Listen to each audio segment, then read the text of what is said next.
जब रश्मि कई सालों बाद मामा के घर आई तो वह मामा को देखते ही उनकी तरफ आकर्षित हो गई थी और रश्मि को अपने मामा से प्यार हो गया था। उसके मामा सरोज देखने में बहुत हैंडसम थे।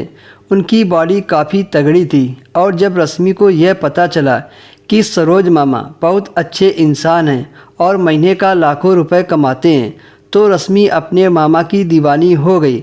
फिर क्या था, रश्मि ने मामा जी के ऊपर डोरे डालने शुरू कर दिए और उनके साथ चिपकना चालू कर दिया।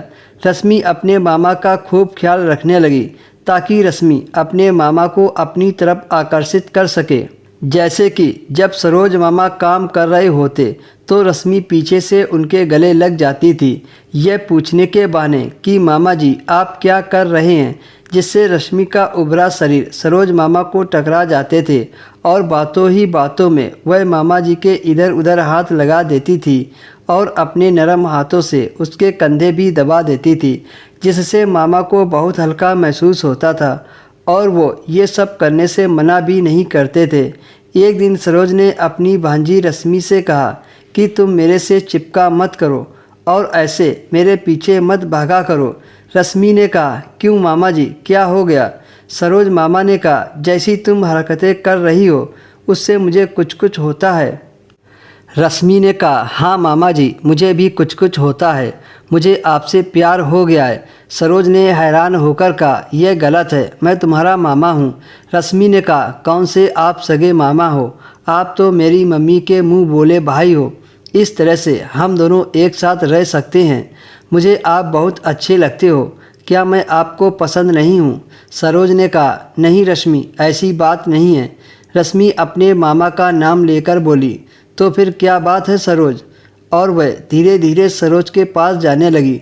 रश्मि उसके सीने से लग ही रही थी। रश्मि के होंठ और सरोज के होंठ के बीच में बस 2 इंच का फासला था। ऐसा होते देख सरोज पीछे हट गया और रश्मि को दूर से बात करने को बोला। रश्मि ने कहा, क्यों सरोज, नखरे कर रहे हो? हाथ आई मछली को अपना शिकार क्यों नहीं बना रहे हो? सरोज ने कहा, नहीं, मैं ऐसी गंदी मछली का शिकार नहीं करता हूँ जिससे हमारा ज़मीर साथ ना दे।